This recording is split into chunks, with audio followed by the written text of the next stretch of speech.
उपस्थित सर्व शेतकरी बांधवांना आणि भगिनींनो, मी कोणताही राजकीय प्रचार करायला आलेलो नाही, कारण तुम्ही सगळेजण आता कंटाळलात. दरवेळेला निवडणुका आले का आम्ही सगळे राजकीय नेते येतो आणि तुमच्या कोपऱ्याला गुळ लावून जातो. तुम्ही सुद्धा एवढे भोळे भाबडे की स्वप्न दाखवलं की त्याला बळी पडतात आणि आपलं आयुष्य कोणाला तरी देऊन टाकतात.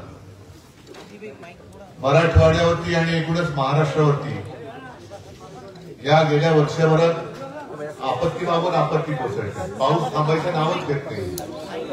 म्हणजे असं वाटायला लागलं की हा पाऊस आता थांबणारच नाही, सलग म्हणजे आपली मातच सोडत नाही. कधी नव्हे तेवढा मोठा संकट या मराठवाड्याने अनुभवलं. मला नाही वाटत एवढी आपत्ती यापूर्वी जे अनेक ज्येष्ठ शेतकरी आहेत त्यांनी सांगितलं की त्यांच्या आयुष्यात कधी पाहिला नव्हता. मी त्याही वेळेला आलो होतो. साधारणतः पहिला जो मोठा पाऊस झाला त्याच्या तिसऱ्या का चौथ्या दिवशी मी मराठवाड्यात आलो होतो. माझ्या दौऱ्याची टिंगल केली गेली, ठीक आहे, आणि मी तुमच्याशीच बोललो, शेतकऱ्यांशीच बोललो. आणि शेतकऱ्याची जी मागणी होती ती आज परत तुमच्यासमोर बोलते, ती योग्य आहे का अयोग्य मला सांगायचं. एक तर हेक्टरी 50,000 रुपये हे शेतकऱ्याला मिळाले पाहिजे. ती शेतकऱ्यांची मागणी जी मी लावून धरली, बरोबर आहे का चूक आहे? बरोबर, ओके. आणि जे थकीत कर्ज आहे, कर्ज फेडणार कसं तुम्ही आता? कारण हातातलं सगळं पीक तर गेलंच, खरीप गेला तर रब्बी सुद्धा कसा घेणार, कारण जमीनच खरडून गेलेली आहे. मग आपलं दयावान सरकार, त्यांचा अभ्यास चालू आहे. मी मुख्यमंत्री होतो, मी माझं काय मोठेपण नाही सांगायला आलो, मी माझं कर्तव्य केलं होतं. असं वाटलं की कधी नाही ती एक संधी अनपेक्षितपणे मुख्यमंत्री झालो होतो. कोणी मागणीची वाट नाही बघितली ना, कोणतीच समिती नाही, कोण आलो तर माझ्याकडे मागण्या कोणीच नव्हतं, पण मी माझं कर्तव्य म्हणून केलं होतं. मग आता हे जे काय अभ्यास करतायत, माझं म्हणणं असं आहे की त्यावेळेला मी कर्जमुक्ती करून दाखवली होती ना, मिळाली होती की नव्हती तुम्हाला? सगळी माहिती तिकडे गोळा केलेली आहे ना, मी काही घरी नाही घेऊन गेलो ती माहिती. सगळ्या शेतकऱ्यांची सर्कल निहाय माहिती सरकार दरबारी जमा आहे. मी जी काही यंत्रणा लावली होती ती यंत्रणा सुद्धा सरकारी यंत्रणा होती. मी काय खैरे साहेब, अंबादास आणि आपल्याकडे लोकांनी घेऊन नव्हते पाठवले पैसे. सरकारी यंत्रणा वापरली, ती सरकारी यंत्रणा सुद्धा सरकारकडे आहे. महात्मा फुले यांच्या नावाने आपण शेतकरी कर्जमुक्त योजना राबवली होती, तिची संपूर्ण माहिती सरकार दरबारी आहे. अभ्यास कसला करताय? परदेशी समिती नेमली. कोण परदेशी? म्हणजे आपले प्रवीण परदेशी माहिती, पण मुद्दाम म्हणजे परदेशी समिती येणार आणि माझ्या स्वदेशीची माहिती घेणार. कसला अभ्यास करणार? मग मधल्या काळामध्ये जरा शेतकरी एकवटला होता असं वाटलं होतं गेल्या आठवड्यात. मला वाटलं काहीतरी होईल, पण परत एकदा मुख्यमंत्र्यांनी कोपऱ्याला गुळलं होतं. कधीची तारीख दिली आता? 30 जून. आज महिना काय सुरू झाला? नोव्हेंबर. पहिल्या कर्ज फेडले, फेडण्याची ताकद आहे. जमीन खरडून गेले, त्याच्यामध्ये माती मिळाली. बरं, मला एक खरोखर सांगा, मी याच्यात परत सांगतो, राजकारण करायला आलो नाही. जे काही पॅकेज, जे अर्धवट म्हणजे नाईटचे पॅकेज थट्टा आहे. कारण आता येताना 2-3 दिवस ज्या बातम्या येतात, पीक विम्याचे पैसे किती लोकांना मिळाले हात करून सांगा. आणि मला जे काही अज्ञान आहे ती कधी लपवत नाही, माहिती घेतो. साधारणतः मला सांगा कोणीतरी एखादी की कोणी पीक विमा इकडे भरला होता, त्याची माहिती घेतली होती? भरलाय? मग आता तुम्ही ज्याने भरले त्यांनी सांगा, तुम्हाला तुमच्या नुकसानीपायी किती पीक विम्याची रक्कम मिळायला पाहिजे होती? नाही मिळायला किती पाहिजे होती? अरे नाही, पण मला रक्कम सांगा, मग मी पुढचं बोलतो. पण साधारणतः रक्कम किती?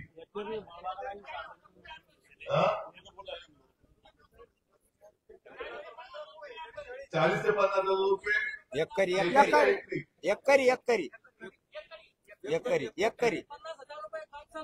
बरोबर आहे ना? 50,000 रुपये कापसाला, सोयाबीनला वेगळे,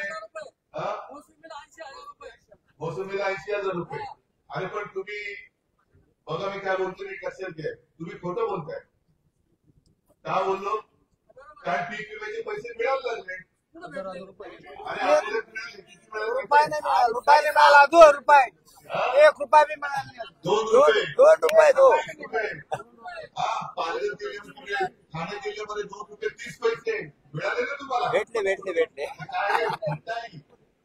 विदर्भात म्हणजे शेतकऱ्याची थट्टा चालली. शिकरलोणी सध्या मुख्यमंत्र्यांनी सांगितलं, मुख्यमंत्री म्हणताय की आता जर का आम्ही कर्जमाफी केली, बोलून द्या.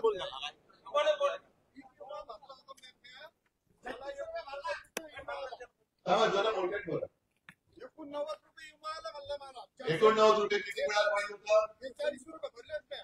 4200. पोहोचून द्या. जेवढे तुम्ही भरले, आता ज्याने 2 रुपये हे 6 रुपये आले बँकेचं स्टेटमेंट आहे. आणि मुख्यमंत्र्यांनी अनेक शोध लावले. म्हणजे मी कर्जमुक्ती केली होती, मी हा विषय नाही बघितला, पण मुख्यमंत्री म्हणतात आता जर का कर्जमाफी केली तर बँकांचा फायदा होईल. आता मला हे कोणीतरी गणित सांगायचं, बँकांचा फायदा होऊ न देता कर्जमाफी कशी करतात? आणि आता जर का कर्जमाफी किंवा कर्ज नाही फेडलं तर पुढचं कर्ज तुम्हाला मिळणार का? खरीपाचं कर्ज मिळणार का? आणि जर मिळालं आणि 30 जूनला जर का ते कर्जमाफी करणार असतील तर मग 30 जून पर्यंतचे हप्ते तुम्ही फेडायचे की नाही फेडायचे? फेडण्यापेक्षा झालाच. पण जर जून मध्ये कर्ज माफच होणार असेल तर आता हप्ते भरायचे की नाही भरायचे मुख्यमंत्र्यांनी सांगायचं. आणि भरायचे असतील तर कुठून भरायचे? कारण ज्याची जमीनच वाहून गेली तो पहिले माती मागतोय. कर्जाच्या आधी हे सगळे घेऊन ठेवा. कर्ज फेडायच्या आधी आम्हाला पहिलं कर्ज माफी करण्याच्या आधी पहिले माती तर द्या, मग पुढचं कर्ज द्या. आणि म्हणून मी तुम्हाला विचारायला आलं, हे हा विषय मी काय सोडणार नाहीये. मी तुम्हाला न्याय मिळेपर्यंत तुमच्या सोबत राहणार. फक्त एक लक्षात घ्या, आता केंद्रीय पथक आपल्या बरोबरीने फिरतंय. तुमच्याकडे येऊन गेलं नाही. येईल करायचे. आज पेपरमध्ये मुंबईतून दिसताना फोटो पाहिजे, रात्रीचे टॉर्च करून पाहणी करतायत. आता केंद्राचं पथक आले, मग हे केंद्राचं पथक जाणार, त्याच्यानंतर अहवाल देणार. आणि जिल्हा परिषदेला निवडणूक होती तेव्हा आपले दयावान पंतप्रधान हे परत तुमच्या कोकणाला गोळ लावणार, मोठं पॅकेज काहीतरी जाहीर करतील. पण आत्ताच जे केलंय, दिवाळीच्या आत आम्ही पैसे देऊ बोलले होते ना. दिवाळी होऊन गेली, आता ती काय दुसरं तुळशीचं लग्न केलं होतं ते पण होऊन गेलं. हा, पैसे मिळणार कधी? भाई नुसतं पंचांग काढताय, मुहूर्त मागून मुहूर्त काढताय, पण मदतीच्या नावाने ठणठणा. म्हणून मी तुम्हाला सांगायला आलो की आम्ही तुमच्यासाठी आहोत. पण जेव्हा आम्ही एखादं आंदोलन तुमच्यासाठी रस्त्यावरती उतरू तेव्हा तुमची सोबत ही लागणार आहे, तुमची साथ लागणार.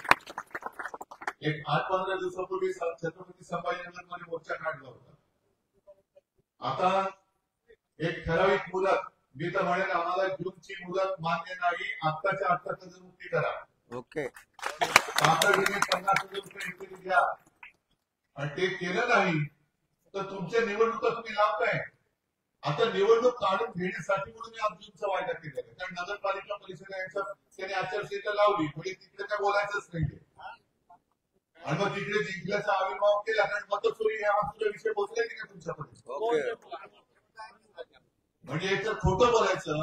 अजित पवार तर बेगाडे सांगतायत की आम्हाला जिंकायचं होतं म्हणून आम्ही कर्जमाफी बोलू, पण आम्हाला पण अडचणी आहे. आणि तुम्ही जर हातपाय हलवा ना, कोणाला सांगताय तुम्ही? अन्नदात्याला सांगताय. जो हातपाय हलवून सुद्धा आता आपत्ती अशी आली की तो हलवणारा हात त्याला कपाळावर मारून द्यावा लागतोय, त्याला तुम्ही सांगताय हातपाय हलव, मग तुम्ही काय हलवताय? सरकार हलवताय का तुम्ही? असं मला म्हणायचं. तुम्ही असं मी फक्त असं म्हटलं अजित पवारांना की तुम्ही सरकार हलवताय, एवढंच माझं म्हणतो. पण आज तो शेतकरी हताशपणे बसलेला आहे. आज तुमचं कर्तव्य आहे की आणल्या शेतकऱ्याला आत्ता जर का या संकटाच्या खाईतून बाहेर काढलं नाही तर तो पुन्हा उभा कधी राहणार नाही. आणि म्हणून मी परत एकदा तुम्हाला वचन द्यायला आलेलो आहे की हे पॅकेज आता त्यांनी जाहीर केले ते तर आपल्याला मान्य नाहीच आहे, अजिबात नाही. पण निदान ते जाहीर केलंय ते तरी द्या ना. मध्ये ते जे काय बोलले होते की खरेदी केलेल्या जमिनीला 3 का 3.5 लाख रुपये मनरेगात देणार, 3.5 लाख रुपये. आणि मी त्यांना सांगितलं की ठीक आहे, आम्ही बाकीच्या मागण्या तुमचं बाजूला ठेवतो, पण त्या 3.5 लाखातले 1 लाख रुपये तरी दिवाळीच्या आतमध्ये शेतकऱ्याच्या खात्यात टाका. बाकीचं पुढचं बघू आपण. पण तेही नाही, हेही नाही. मनरेगा म्हणजे तुम्ही मेहनत करा, त्या मेहनतीचे रोजगार हमी योजना आहे ती, त्याचे पैसे तुम्हाला देणार. हे असं थोतांड खोटं बोलणारं, मत चोरी करणारं. मत चोरी म्हणजे खोट्या थापा मारून पण मतांची चोरी आणि याद्यांमध्ये घोळ करून सुद्धा मतांची चोरी. या सरकार विरुद्ध आता आपल्याला एकवटावंच लागेल.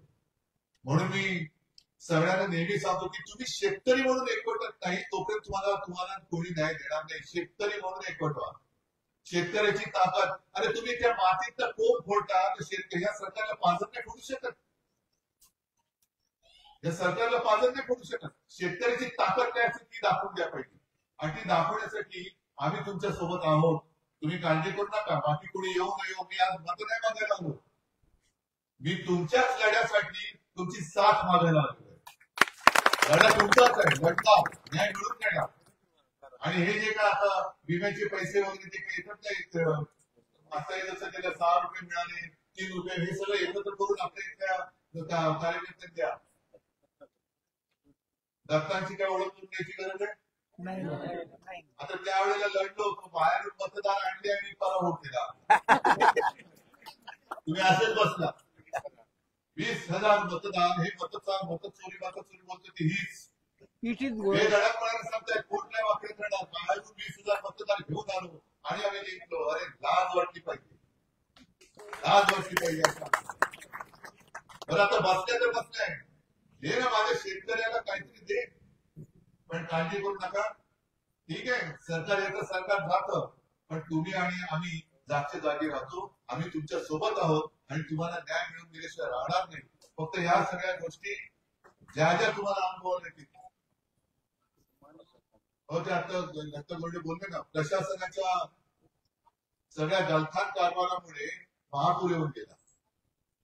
म्हणजे एक तर आसमानी खाल्लं सुलतानी, आणि यांना आपली खुर्च्या काय सोडत नाही. म्हणजे आज मी मराठवाड्यात फिरतोय, मुख्यमंत्री कुठे आहेत? बिहार. कसे बा आहे ना बिहार मध्ये, आणि तिकडे बिहार मध्ये सांगतायत की माननीय पंतप्रधानांचं सगळ्या राज्यांवरती प्रेम आहे, महाराष्ट्रावरती पण प्रेम आहे, पण सगळ्यात जास्त प्रेम पंतप्रधानांचं हे बिहारवरती आहे. हे आपल्या महाराष्ट्राचे मुख्यमंत्री सांगतायत तिकडे. अशा पक्षाच्या हातात आपण आपला महाराष्ट्र दिलाय, याची जरा एक जाणीव ठेवा. यांच्याकडनं न्यायाची अपेक्षा करू नका.